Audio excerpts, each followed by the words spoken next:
No domingo passado, eu estava aqui e vou compartilhar aqui. O irmão Silvio está aqui, está lá o irmão Silvio.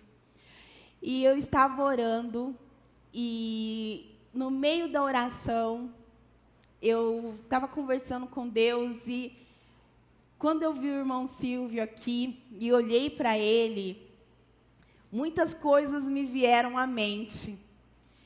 E uma das coisas que testificou no meu coração foi um agradecimento a Deus, porque eu me sinto plantada por Deus aqui nessa igreja, nessa comunidade.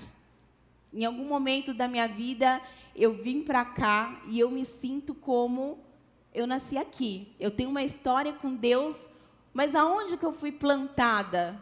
Foi nessa igreja, foi nessa comunidade. Assim como você tem a sua história com Deus e Deus te plantou em algum lugar para você nascer de novo. E foi aqui. Amém, igreja? E quando eu olhei para o Silvio e eu comecei a pensar nisso, me veio à mente o meu avô, que muitos de vocês conhecem.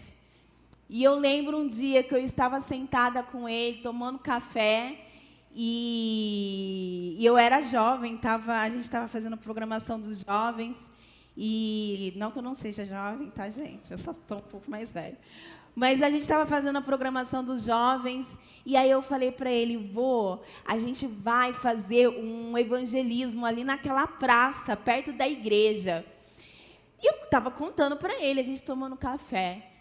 E naquela tarde, eu percebi uma visitação do Espírito Santo, porque o meu avô começou a louvar, a glorificar, e foi uma oração, e foi um fervor ali, nós dois ali na cozinha da casa dele, ele agradecendo a Deus, porque ele ficou muito contente de ouvir que a gente ia fazer esse evangelismo e que a gente ia compartilhar da palavra. E nesse dia que eu estava ali, eu vi o Silvio, lembrei do meu avô, uma coisa me veio ao coração, de como é importante a gente saber a nossa história, como foi a nossa conversão, valorizar as pessoas que fizeram parte desse processo na nossa vida. E isso vai nos ajudando a não nos perder diante das situações da vida. Então, lembre da sua história com Deus. Lembre de onde você nasceu, de como era a sua vida sem se relacionar com Deus e como ela é agora. Amém? Fazendo um link, pessoal, com a história da família, a gente vai ler aqui. Coloca pra gente aqui Gênesis 25, 27 a 34. O Esaú, ele vai desprezar essa história.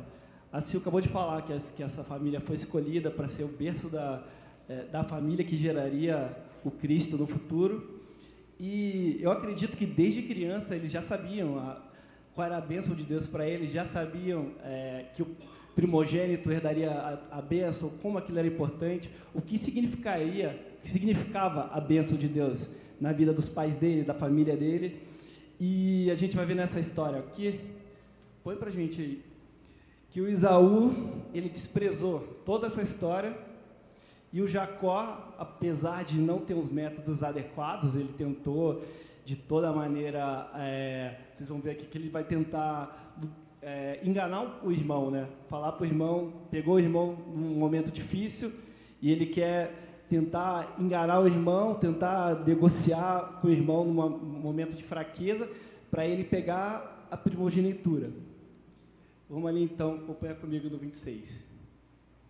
Não, 27. 25. É o 25, 27 a 34. Pode passar. Passa um pouco mais. 29 ao 34. Passa mais. 29. 29. Aí. É que no meu tá errado aqui. Era 29 Quem até o 34. Então vamos acompanhar aqui. Um dia, quando Jacó estava cozinhando um ensopado, Esaú chegou do campo muito cansado. Foi dizendo: estou morrendo de fome. Por favor, me deixe comer dessa coisa vermelha aí. Por isso puseram Esaú o nome de Edom. Jacó respondeu: sim, eu deixo, mas só se você passar para mim os seus direitos de filho mais velho. Esaú disse: não, está bem, estou quase morrendo, que valor tem para mim esses direitos de filhos mais velhos?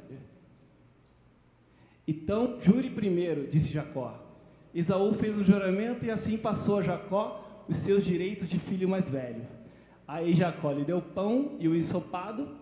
Quando Esaú acabou de comer e de beber, levantou-se e foi embora. E foi assim que ele desprezou os seus direitos de filho mais velho. Foi assim que ele desprezou toda a história da família. Ele que ia herdar toda a história do pai dele, toda a bênção de Deus na vida dele, ele desprezou por um prato de lentilha. Isso é muito forte, né?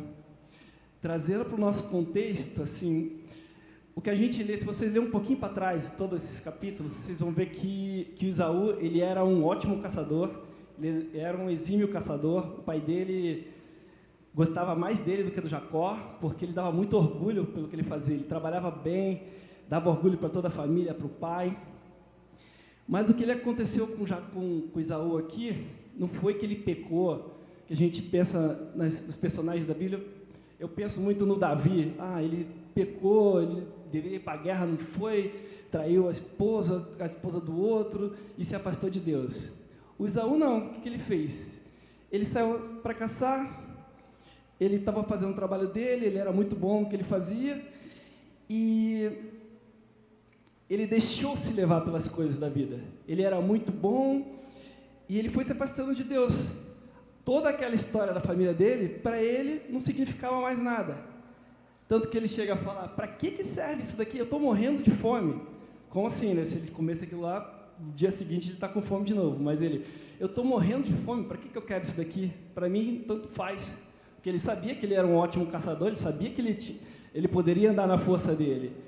E o Jacó era o contrário. O Jacó era franzino, você viu o que a Silmara falou? Ele era mais forte, o Jacó era mais franzino, vivia nas tendas, não era forte, talvez não sabia lidar com as caças, não sabia lidar com os perigos, mas ele tinha uma coisa que era diferente, que ele decidiu. Ele valorizava a história da família. E ele queria, de qualquer jeito, receber a bênção de Deus, porque ele sabia que na força dele ele não ia conseguir vencer. Ele sabia que na força de Deus ele venceria. Já o Esaú não. Para que eu preciso disso aqui? Vou morrer? Me dá isso daqui. Aí o Jacó fala: não, mas primeiro jura. Eu só te dou se você jurar. Tá bom. Ele jurou como que se aquilo não servisse para nada. E fazendo um paralelo hoje, o que eu pensei muito é o seguinte: primeiro, se ele era um caçador, ele estava com fome, ele voltou da caça com fome, não faz sentido ele querer pedir comida, né? Se ele tivesse sido bem sucedido na caça, ele ia fazer um churrascão para ele mesmo e falava: eu vou comer lentilha? Não, vou comer o meu. Mas provavelmente ele saiu para caçar, não conseguiu nada, chegou cansado, frustrado, e a primeira oferta que fizeram para ele, ele aceitou. Vendeu toda a história da família por nada. E eu, como pai, eu pensei alguma coisa assim nos princípios. Uma coisa que acontece muito comigo: chega em casa, meu filho quer tela, ele quer pegar o celular, e eu não gosto de dar celular, nenhum pai gosta de dar celular para o filho. Ele vai chegar em casa, todos os dias ele vai lá: pai, deixa eu pegar o celular? Não. Deixa eu pegar o celular? Não.